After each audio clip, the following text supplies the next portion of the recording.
करते हैं और जम्मू कश्मीर के एक्सपोर्ट के हवाले से बात करते हैं।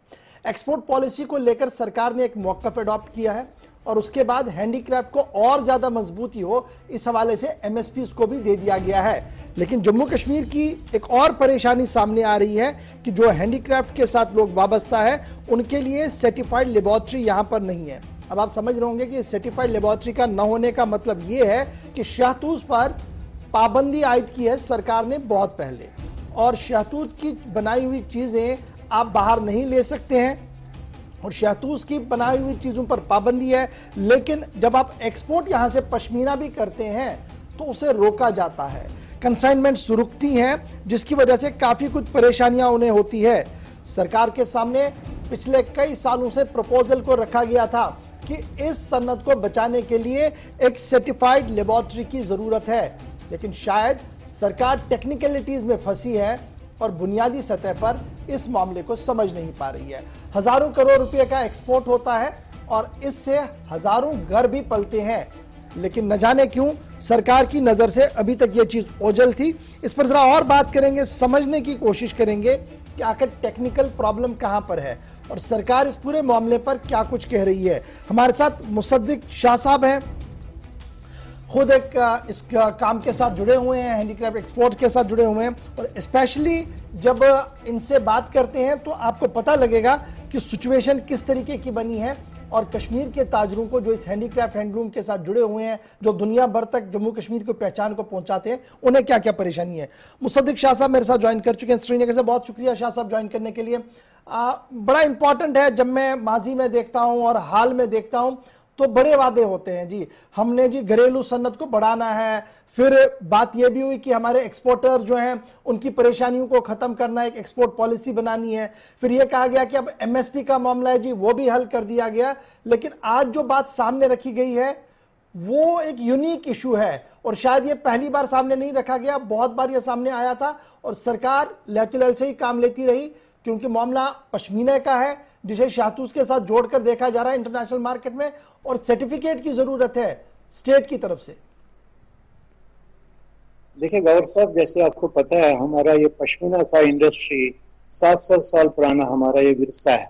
बिल्कुल। और इस विरसे को हम आगे बढ़ाना चाहते हैं। और आपको जैसे पता है कि पिछले 3 सालों से जब आर्टिकल 370 और फिर फर्स्ट कोविड और सेकंड कोविड के तातीले हो गए, जिससे हमारा सारे मार्केट्स बंद हो गए, जिसमें हमारा सबसे बड़ा मार्केट मिडिल ईस्ट और यूरोप था, तो उस वजह से जनाब एक्सपोर्टर्स बहुत ही मुश्किल से आज के डेट में काम कर रहे हैं। और अनफॉर्चुनेटली इसमें सबसे बड़ा प्रॉब्लम हमें आ रहा है कि हमारे पास टेस्टिंग लैब कश्मीर में नहीं है और एक्सपोर्टर्स को उस वजह से दिल्ली या मुंबई या जयपुर से अपनी शिपमेंट्स भेजनी पड़ती हैं।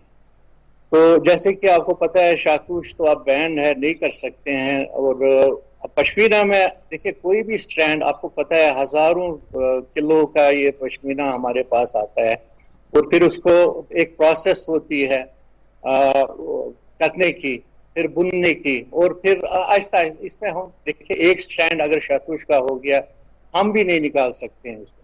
तो जाहिर है जब वो एक्सपोर्टर माल एक्सपोर्ट करता है तो वाइल्ड लाइफ और कस्टम्स डिपार्टमेंट उसमें कोई गोर, इसको ये कहते हैं गोर हियर शहतूत गोर हियर, which is very difficult to मतलब टेक आउट हमारे आम आंखों से। आपको पता है ये 16-17 माइक्रॉन्स का हमारा ये पश्मीना है हमारा कश्मीर का, जो कि सबसे मतलब महीन हाथ से बुना जाता है। तो इस वजह से जनाब हमारे काफी पिछले 3 साल से हमारी 40 शिपमेंटें फंसी हुई हैं कस्टम्स डिपार्टमेंट।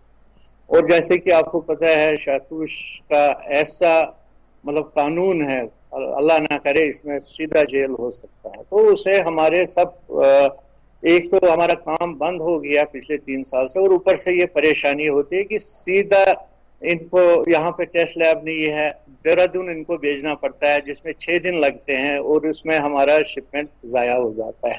काफी शिपमेंट्स हमारी जो फंसी हुई हैं, ऑर्डर्स कैंसिल हो गए हैं और जिससे बहुत ही बड़ी परेशानी दरपेश है हमारे एक्सपोर्टर को। हालांकि हमने काफी मैनिफेस्टोज मेमोरेंडम्स दिए हुए हैं अपने कमिश्नर सेक्रेटरी इंडस्ट्रीज और हमारे director industries, even ministry of textiles Delhi में हमने अपने डेलीगेशन भेजे हुए हैं और हम खुद हर हफ्ते इनके साथ राबिता कायम रखते हैं। मेहरबानी करके हर कोई एक्सेप्ट करता है कि ये बहुत ही बड़ी प्रॉब्लम है। देखिए, हमारा आज का ये कारोबार नहीं है, हम 70 साल से यहाँ पे ये काम कर रहे हैं, एक्सपोर्ट का काम कर रहे हैं। उससे पहले हमारा मतलब राजा महाराजों के साथ हमारा काम चल रहा था। तो अब प्रोएक्टिव गवर्नमेंट को रहना है। छोटा सा ये है टेस्टिंग शाह साहब, बड़ा इंपॉर्टेंट ये जो टेस्टिंग लैब पर मैं जरूर आऊंगा, लेकिन आज तक जिस तरीके से चल रहा था, क्या दिल्ली के अंदर ज्यादा सख्ती हुई या इंटरनेशनल मार्केट में थोड़ा ज्यादा सख्ती हुई, जिसकी वजह से ये सारी चीजें जम्मू कश्मीर के लोगों को फेस करनी पड़ रही हैं? क्योंकि अगर मैं देखूं कि ये तो कानून तो बहुत पहले का ही आया था पाबंदी का। जनाब, पिछले 3 सालों में मैं आपको साफ बताऊंगा, मतलब ज्यादा सख्ती हमें दिल्ली में हो गई है।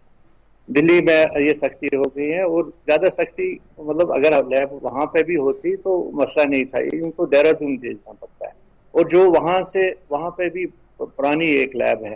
तो हम चाहते हैं कि एक मॉडर्न टेस्टिंग लेबोरेटरी यहाँ पे श्रीनगर में हो, जो कि यहाँ पे टेस्ट करके और वही शॉल हम एक्सपोर्ट कर सके, ताकि हमारा खुदा ना खास्ता हमें कोई प्रॉब्लम ना आ जाए। कल को हम कन्फेस्केट होता है। इंटरनेशनल कमिटमेंट की बात करते हैं, बड़ा इंपॉर्टेंट है। इंटरनेशनल मार्केट में टाइम और कमिटमेंट का वैल्यू होता है, और जब आप टाइम और कमिटमेंट ना दे पाए, that means you are black list, उसके बाद बिजनेस होना बड़ा मुश्किल है। तो क्या ये चीजें गवर्नमेंट के नोटिस में नहीं है कि जब हम अमेजॉन और दीगर लोगों के साथ कल्प कर रहे हैं जम्मू कश्मीर के हैंडीक्राफ्ट को और इसको इंटरनेशनल मार्केट तक ले जाने की कोशिश करें, और दूसरी तरफ से ये बेसिक बेबी स्टेप हमने नहीं लिया अभी तक? जनाब, आप देखिए, ये बिल्कुल बेसिक स्टेप है और बेबी स्टेप है।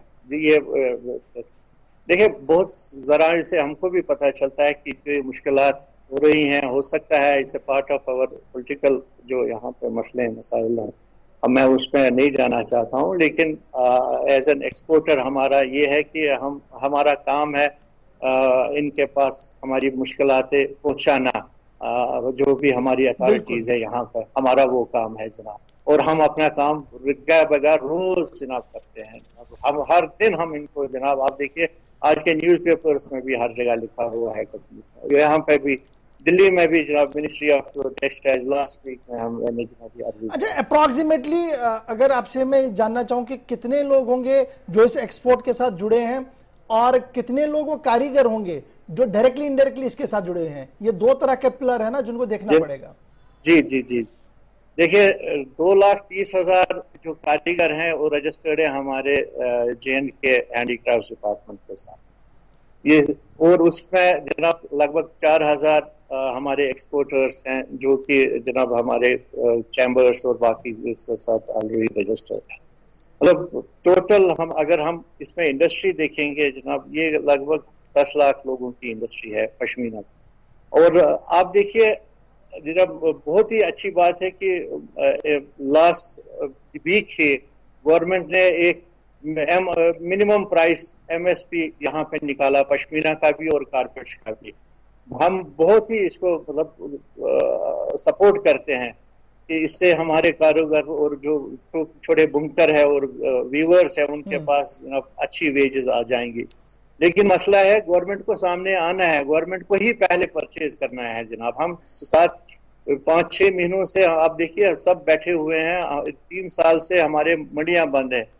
हम कब से जनाब हमने इल्तिजा की है कि एक हमारे लिए कॉर्पस फंड एक बना दीजिए जिसमें हमारे हैंडीक्राफ्ट जम्मू कश्मीर के जाते, जिसमें खासतौर पे कारपेट्स, पश्मीना और बाकी हैंडीक्राफ्ट पेपर। अप्रोक्सीमेटली ये पश्मीना सनत जो हमारी है, ये अप्रोक्सीमेटली क्या टारगेट देती होगी, रेवेन्यू कितना होगा इसका? जनाब 2014 में जो लास्ट इसका ये हुआ था जनाब, उस वक्त हमारा 1700 करोड़ जनाब इसका एक्सपोर्ट था, जो कि अब कम ही हो गया है जनाब, मेरे ख्याल से 30% पे आ गया।